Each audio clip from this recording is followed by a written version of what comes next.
Este caso se parece a otro. Sin embargo, la historia que nos presenta ahora Mauro Zeta y que ha conmovido en las últimas horas a los vecinos de Villa Ballester, entiendo que tiene ribetes muy particulares. Por estas horas, la Fiscalía número 3 de San Martín está ordenando un peritaje que puede ser muy importante para cerrar toda esta historia criminal que no tiene sobrevivientes. Ahora les cuento lo que se sabe hasta el momento. En el día de ayer, Andrés Fidel Macei, de 66 años, tomó la decisión criminal de matar a su propia hija Florencia, de 33. Mató a los nietos, un nene de 8 años y otro nene de 11 meses, y luego se suicidó. Todo adentro de esta casa que estamos viendo en Villa Ballester. En este momento están realizando la operación de autopsia. Estaban tan descompuestos los cuerpos o en estado de descomposición producto del calor y de la data de muerte, que sería 16 de febrero, 6 días para atrás, que es prácticamente imposible a mirada del forense establecer cómo fue la mecánica de los homicidios, si bien hay una presunción que indica que mató a su hija y a los nietos con arma blanca. Va a haber que verificarlo durante la autopsia. Madre mía. Los nenes aparecieron en una habitación de esta casa. El hombre apareció colgado, ahorcado, en el hall de entrada, y su hija Florencia a un costado. Lo que llamó la atención, obviamente, es el hecho, pero además, que cuando entraron los investigadores al lugar, encontraron allí una nota, una carta, que decía, ahí vemos a este hombre de 66 años, la carta lo que decía, lo que indicaba, es que había casos de abuso intrafamiliar. Lo único que decía la carta de puño y letra del asesino es que existían casos de abuso contra menores. No aclaraba ni quién era el autor, ni quién había abusado de quién. ¿Se entiende? Sí, que los asesinaba para liberarlos. No lo escribe. ¿No? Simplemente ¿Tampoco? deja eso. Simplemente deja eso escrito en la nota. A partir de eso, de esos dichos en la nota, de puño y letra del múltiple homicida que luego aparece muerto colgado en la casa, se empezaron a preguntar los investigadores quién abusaba de quién. Si hay una persona que está diciendo que había niños abusados o que los dos niños asesinados eran víctimas de abuso, se empieza a preguntar la investigación quién era el abusador. Sí. Ubicaron al padre biológico del nene de 8 años en la provincia de San Luis. Y el padre biológico del nene de 8 años, una de las víctimas, dice: yo no soy el papá del bebé de 11 meses. Con lo cual se empieza a complicar la investigación. Se pensó que el padre biológico del nene de 8 años, que no estaba en la escena del crimen, que ayer la policía logra ubicar en San Luis, era también el padre del bebé de 11 meses, pero no es el padre del bebé de 11 meses. Él dice: yo soy el papá del nene de 8 años que mataron, pero no del bebé. Y la gran pregunta hoy es de la justicia. De hecho, hasta acá en Buenos Aires ya acaba de declarar ante el fiscal el padre biológico del nene de 8 años. Y vuelve a contar lo mismo. Dice: yo soy el papá del nene de 8 años, el bebé no tengo idea. Con lo cual surgen muchas preguntas en el expediente y surge una declaración fundamental. La declaración la plasma la hermana del homicida. Una mujer también mayor de edad, la hermana de este hombre que vemos en la imagen, declara en sede judicial y cuenta, o sugiere en el expediente, y esto es lo que quiere verificar el fiscal a partir de una operación de autopsia, sumado a que el padre biológico del nene de 8 años dice: yo no soy el papá del bebé de 11 meses que mataron en esa masacre. Lo que quiere verificar el fiscal ahora, escuchen, Fabele Fleiderman, doctora, que es un dato muy fuerte, es si el múltiple homicida, este hombre de apellido Macei, había abusado de su hija de 33 años y si el bebé de 11 meses era hijo producto de esa violación, es decir, que él era abuelo y padre de ese bebé de 11 meses. Eso lo va a determinar el ADN. Y hay que ver si cuando en la carta escribe lo de los abusos lo hace a propósito para direccionar la investigación como que el abusador era el padre biológico del nene de 8 años. ¿O no? Sí. ¿O no? ¿O fue la manera de contar su historia? O fue la manera de contar su historia. Él no dice quién abusaba de quién, él dice hay situaciones de abuso. Había denuncias de abuso, contra el padre biológico del nene de 8 años. Esto hay que decirlo y nos va a contar la doctora eso porque ella está al tanto y es parte de esta causa. Es cierto que existía una denuncia contra el padre biológico del nene de 8 años, padre, insisto, que estaba en San Luis, que fue ubicado y que acaba de declarar hoy aquí en Buenos Aires ante el fiscal. El padre biológico estaba denunciado por abusar del nene de 8 años, pero no le probaron absolutamente nada. Es más, me acaban de decir de tribunales, estaba archivada la causa contra el padre biológico del nene de 8 años, que no es el padre del hermanito de 11 meses asesinado ayer. La pregunta entonces es, ¿este hombre, que es el autor de esta masacre, violó a su propia hija de 33 años y producto de esa violación nació el bebé de 11 meses asesinado ayer? Qué horror. Doctora, ¿usted tenía contacto con ellos? Sí. ¿Los había conocido en el marco de esta presunta denuncia o de esta denuncia por presunto abuso sexual sobre el nene ya muerto de 8 años? Yo los conocí en septiembre del año pasado. ¿En qué circunstancias? Y el abuelo llamó a Vivi y pidió un asesoramiento y una abogada especialista en abuso sexual. Y María Elena me llamó y me dijo, mira, te va a llamar un abuelo que tiene un problema de abuso sexual. María Elena Leusi, le decimos a la gente. María Elena Leusi, sí, la titular de Avivi, con la que trabajamos hace 15 años. Y bueno, el señor me llamó, me pidió una entrevista, yo le dije que sí, pero que me gustaría entrevistarme realmente con la mamá del nene y me dijo, porque nosotros no tenemos dónde dejar el nene. Yo le dije, mire, yo este tipo de temas no lo hablo delante del menor, no me gustaría que en esta circunstancia el menor fuera revictimizado con todo este que no esté el nene relato. adelante, digamos. Tal cual, Sí. entonces que venga su hija. Y me cuente ella. Claro. Bueno, él desobedeció absolutamente todo, porque era un tipo que no se le podía poner como un límite o una consigna. Normas, consignas, claro. parámetros. Se hacía como él quería. Sí. Entonces, bueno, apareció. Y se él. hacía como él quería, digamos, de una manera despectiva hacia lo que vos le imponías, o como que se hacía el tonto. Se hacía el tonto. Entonces vinieron todos, los 4. Sí. Vino Macei, vino Florencia, La hija. que es la hija. Vino, no sé si lo puedo nombrar, al El nene de 8. años, no importa. Bueno, y vino El bebé. Que a mí me llamó la Florencia atención. con el bebé, su hijo mayor, el Acá presuntamente colocado el abusado. bebé, siempre que la he visto con el bebé colgadito acá y durmiendo. Nunca pude ver ese bebé despierto. Bueno, me empezaron a contar el tema, me dijeron que había una causa de abuso sexual que había sido archivada, me trajeron unas fotocopias, yo las estuve leyendo y me parecía que se podía investigar un poco más en la causa. Entonces al otro día yo fui a hablar con el fiscal que llevaba la causa, que era el doctor Castaña. Estuvimos charlando bastante sobre el tema y sobre esta patología del abuelo, ¿no es cierto? De quererse meter en todo, de no dejar que su hija declare, de no dejar que su Sí, hija hable. él llevar adelante lo que debía Absolutamente llevar todo. adelante La su primera hijo. denuncia la hizo el abuelo. En el año 2014, la primera denuncia de abuso la hace el abuelo. ¿Contra el padre biológico? Sí, Hay contra que el decir padre. Por el nene de también 8 que- años. Siempre por el nene de 8. No sabía yo tampoco que había un bebé. Que el perfil del abuelo es de un hombre de esos que denuncian, ¿no? Tipo denunciante compulsivo. Tipo esos que Me van acaban todo de el decir tiempo lo a hacer mismo. la denuncia esto, denuncia el otro, Crónico, denunciante denuncia. crónico Sí, de tribunales, tal cual. que no sabes cuánto lo que te dice es verdad o fantasía. Pero denuncia, metadenuncia. Y cuando Era de esos yo voy a personajes hablar- que hay en todos los barrios, el denunciador, sí. Sí. No, pero estaba en un tema delicado. No es que fue y denunció el vecino de al lado, No. pone la música alta. No, pero Denunciaba- también denunciaba todo, digamos. Era un Eso es lo que me denunciante dice. compulsivo. Bueno, entonces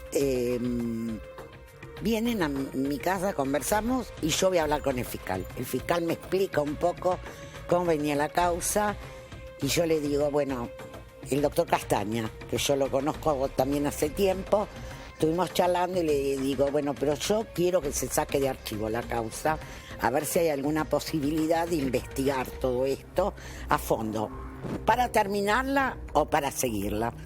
Bueno, nos pusimos de acuerdo, me dijo que en 48 a 72 horas él iba a tener la causa arriba del escritorio, que yo le llevara el escrito donde le explicara por qué quería el desarchivo y que él la iba a mandar a la Fiscalía General. que para que la Fiscalía General determine si se seguía con la investigación o se archivaba. Y una vez que venía la Fiscalía General con la orden de archivo, no había manera de dar la vuelta, lo cual es cierto, salvo que se aportaran hechos nuevos. Bueno, yo fui, llevé más o menos a los 4 o 5 días, ahí me encontré con Florencia en la puerta de la Fiscalía, solo con Florencia, que no me habló nada, ¿Cuántas solo veces pudieron hola. verse ustedes dos solas? Dos, para 2 firmas de escrito, nada más. Y no aprovechó esa situación para poder Absolutamente hablar nada, con el bebé acá colgado durmiendo, vino, me firmó el escrito, donde yo pedía que se saque de archivo. Lo presento, Castaña se va de vacaciones, lo toma otra fiscal, me vuelve a archivar la Pero a causa. usted algo le hizo ruido. Sí, Algo le hizo ruido. Sí. Y de hecho preguntó sí. quién era el padre del bebé. Pasado el tiempo, sí, en la segunda vez que me encuentro con ella, porque me vuelven a archivar la causa al no estar Castaña, me encuentro con ella en el edificio de tribunales para que me firme un escrito para la Fiscalía General, para ir yo directamente a la Fiscalía General. Y ahí yo le dije, y el bebé siempre duerme, le dije yo, nunca lo pude ver despierto. Entonces le dije, no es del papá de Lucas. Del padre biológico, claro. Del otro nene. Del otro nene. del que supuestamente estaban investigando para ver si se había Claro, cometido entonces algún me abuso. hace no con la cabeza, no me contestó. ¿Te miraba a los ojos? Sí, pero Sí. siempre asustada. No es un dato menor que vos le estás preguntando a una clienta tuya que está denunciando a su expareja por el abuso de su hijo de 8 años, quién es el padre de ese bebé que tiene en brazos, y no te contesta claramente quién es No el me padre. contesta. Entonces yo la miro todavía sonriendo y le digo, ¿qué fue? ¿Un touch and go? Y ella me mira y no me contesta, vuelve sin contestarme. Inexpresiva. Totalmente. Me firmó el escrito y se fue. ¿Y Nunca qué más la vi. sensación te dejó esa mirada, ese instante? A mí siempre ella me dio muchísima pena, porque era una persona que tenía tanto miedo que no abría la puerta, si tocaba, siempre vivía encerrada. ¿Querés Trae un poquito agua? de agua, Sí, pueden, traémosle chicos. agua a la... Espera que seguimos nosotros. Así Sí. te traen porque te- No. Aclaremos algo para aquellos que no conocen el caso mientras pobre toma agua que está atorada. A ver, recompongamos la situación porque Sí. son muchos personajes. Este hombre que está en imagen, 66 años, ¿Cuánto mató, repetí? 66. 66. mató a su hija de 33 años y mató, según la Florencia. justicia, a 2 hijos de esa mujer, uno de 8 años y otro de 11 meses. Pero y que- luego se suicidó. Lo que está claro para el fiscal de la causa, Daniel Cangelosi, es que de los 2 hijos de esta mujer de Florencia, el de 8 años, ella lo tuvo con un hombre que vive en San Luis, y el de 11 meses, la sospecha, por eso acaban de ordenar una prueba de ADN, la sospecha que tiene el fiscal es que ese bebé de 11 meses, asesinado en esta masacre familiar, fue hijo producto de la violación de este hombre, Sobre su de hija. Masay, sobre su hija. O sea, que Esta es Florencia Masay. ese graph que dice, perdón, Mauro, que ese graph que dice el asesino padre y abuelo, lo que Del se bebé. pregunta, claro, que si es padre y abuelo al mismo tiempo de la menor de las víctimas. Del menor de Del 11 menor de meses. las víctimas, sí. Esta es la víctima, una de las víctimas, La Florencia Masay, 33 años. Estamos mostrando su imagen La por mamá de las primera dos vez. criaturas. Está Ahora, no claro. sé por qué Cierran el micrófono al doctor el Gatito. perfil que contaba la doctora, yo me lo imaginaba distinta, mira. Ah, como más sumisita, más... No sé, me la imaginaba distinta, no sí. nada que ver, solo una apreciación, una gracia. Quiero decir otra cosa, Mauro, vos que... ¿Está bien, doctora? Mientras la doctora se Ya. recupera un poquito. Agarró Sí. Picasso. Bueno, tiene que largar el pucho, doctora. Largue el pucho, doctora. Ahí hay Por falso, ahí. doctora. Sí. No es recomendable. Bueno, ahora Quiero se pone hacer mucho esta- más compleja la Quiero investigación, hacerte Meli. esta pregunta. Para el fiscal Cangelosi, ¿no hay dudas de que efectivamente ese chico había sido abusado sexualmente? No, ¿El no. de 8 años? No, al contrario. No. Justamente todo lo contrario. No, pero el de no 8 están años no entendiendo- fue abusado. Pero yo quiero decir otra cosa. Pero era... Ok, bueno. El de 8 años está archivado, como dice la doctora, porque nunca se pudo probar que el padre biológico que vive en San Luis haya abusado del nene de 8 años. Con lo cual ahora lo que se presume es el abuelo inventó la denuncia para culpar al padre biológico del nene de 8 años cuando en realidad quien estaba abusando de su propia hija es este señor? Claro, pero la pregunta que yo te hacía era otra. Era porque por ahí podría haber sido abusado, no por aquel que él señalaba, pues también es muy habitual, sino por ese hombre mismo que estaba Por este abuelo. Claro. No se sabe eso. Eso es lo que pero el ADN tiene como principal... Hoy el ADN está ordenado con un principal objetivo, que es establecer genéticamente si el violó bebé la de hija. 11 meses es producto de la violación de este hombre de Masey respecto de su hija Florencia.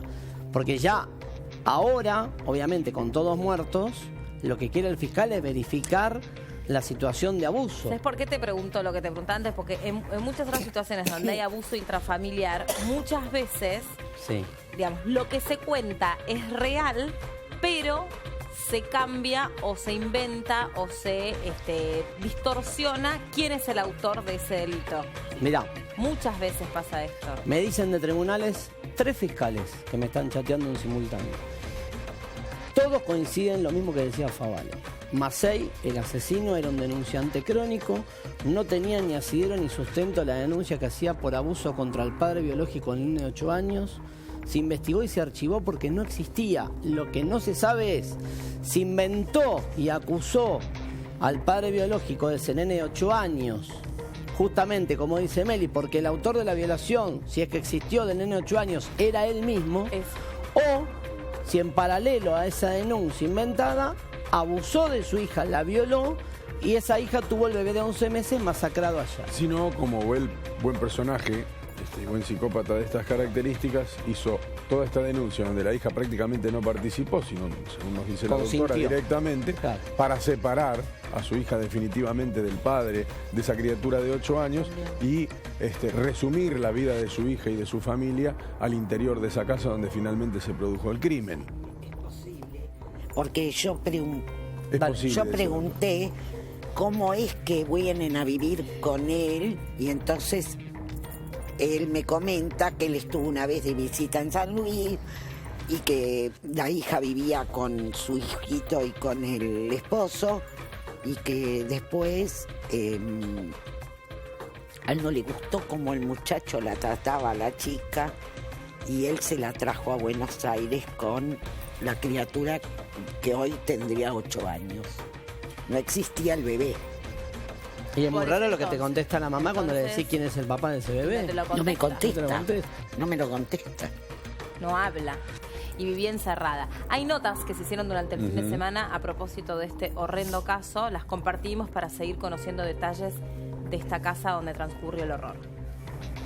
El sábado por la tarde se sentía un olor muy fuerte. Un vecino le avisa a mi padre que vive al lado que se sentía un olor muy fuerte. Se asomaron y se ven las moscas verdes, el olor que era muy fuerte. Bueno, a lo cual se llamó a la policía, vino un móvil, pero ellos aclaran que sin un fiscal no se podía ingresar a la vivienda. Se va a la comisaría, se hace la denuncia, viene el patrullero de vuelta y el policía ya diciendo no, este es un olor muy fuerte, perdón la expresión, pero es olor a muerto. Bueno, como nosotros no lo conocíamos y todavía no estaba mudado, no estaba viviendo, estaba en proceso, o sea, iba, venía, no teníamos idea de que estaba conviviendo, por eso pensábamos que era un pedazo de carne, un animal muerto. Bueno, viene la policía, le pide al fiscal que por favor que deje ingresar porque era un olor muy fuerte. Bueno, viene policía científica, vienen los bomberos.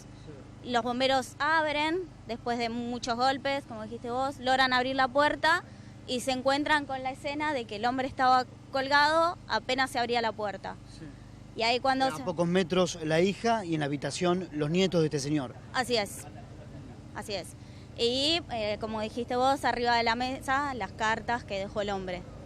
¿Vos nunca viste a esta familia, o por lo menos a él, por aquí, por la cuadra, por la vereda? La realidad es que no, nunca los vi. Sí escuché el ruido de los niños cuando habían ingresado, sí se los vio haciendo la mudanza, pero nunca se intercambiaron palabras, ni se los vio porque, como te dije antes, no llegaron a vivir. Claro, Sino todavía que la mudanza no estaba realizada. Estaban en proceso, por eso iban y venían. El sábado salí. Cuando llegamos a las 8, que llegamos con el remisero, El mesero llegó hasta allá y dijo, ay señora, no se puede estar acá hay muerto. No, le dije yo, ¿qué muerto? Algún gato, le dije yo, habrá muerto. ¿Qué muerto hay acá? Pero no había nadie en la casa. Bueno, yo subí y todo, pero anteriormente, yo el viejo hablaba yo con el viejo. ¿Usted con el señor hablaba? Sí. ¿Con Andrés? Sí, Andrés me dijo que se llamaba Andrés, todo. Porque él sacó todas las alfombras de la casa, abajo. Pero era una alfombra grande, él me la puso justo delante de la puerta acá. No, salí yo, no, mire, se empezamos mal, le dije yo. Dice, sí, dice, usted tiene que ponerla allá donde le toca a usted, no acá donde me toca. ¿Cuánto hace que vivían, Juana? No, creo que yo no, ¿sabe que no? ¿No? ¿Usted cree que no? Normal, yo lo veía. Era una familia normal, nunca hubo ¿Qué discusiones. familia? Que yo solo vi, nunca vi familia. Pero no vio a la hija, a los nietos. No, nunca. Acérquese, Juana, un minuto. Ni siquiera cuando ingresaron, en algún momento esta gente ingresó. No, yo no vi nunca, nunca. Ahora, ¿no lo notó nunca en una actitud rara a este hombre? No. ¿Escuchó alguna discusión tampoco? No. Una sola vez yo le pregunté, mire, la familia que se fue, yo me hizo mucha mala sangre. Porque tenía 4 perros, conejos, toda esta porquería que no podía ni cocinar yo. No me traiga perro, Pero usted le advirtió. Entonces él me dijo, no, dice, yo no tengo perro. Dice, tengo, dice, 2 nietos que son 2 perritos.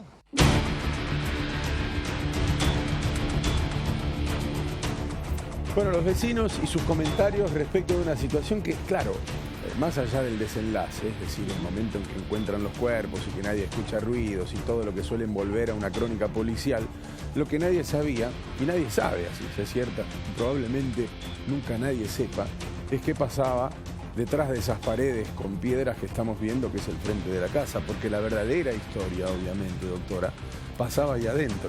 Podemos intuir y tal vez la prueba de ADN nos termine certificando la intuición, o no, pero que algo extraño pasaba ahí, por la relación que unía al grupo familiar. Y por el temor que existía en Florencia en comunicarse con el resto de la gente, en abrir la puerta, en todo esto. Él conmigo habló la última vez el 9 de febrero, y ahora. Nada, de 15 días. Sí. No me dijo ni que se pensaba mudar ni nada por el estilo. Yo le dije que por mañana iba a ir a ver la causa, porque tenía otra causa en la fiscalía. Por ahí esto se parece más a la literatura que al periodismo, pero a mí se me ocurre, casi que me imagino el perfil de este hombre. No, como un hombre pulcro, sí, con una estética algo anticuada, con un peinado algo anticuado, hasta con una forma pelo, con una forma de expresarse un poco anticuada, como un hombre esquemático, casi que me lo imagino así. Sí, pero... ¿Era así? Sí, pero denso además. Denso. Denso, muy denso. Y era esto de que prohibía poder llegar a acercarse a la hija. Y por otro lado, el nene tenía un vocabulario como muy de adulto. Entonces, el abuelo hacía el relato y el chico lo completaba el relato. ¿Sobre situaciones sexuales, además? Sí, sobre, por ejemplo, qué es lo que pasaba. Entonces, ¿Como algo el abuelo... ensayado? No, como algo muy conversado ya. Por eso. Ahora. No sé si ensayado, no lo puedo decir armado, yo. Pero 8 años, digamos, si estás completando una presunta experiencia sexual a los 8 años. Él, por ejemplo, decía, de abuso, yo le entregué a la justicia una ropa para que se analice. Entregué 3 prendas. ¿Y el nene completaba cuáles? El chico decía, no eran 3, eran 6. Este tipo de cosas. Doc, ¿nos espera 30 segundos? Sí, cómo no. Actualizamos los títulos.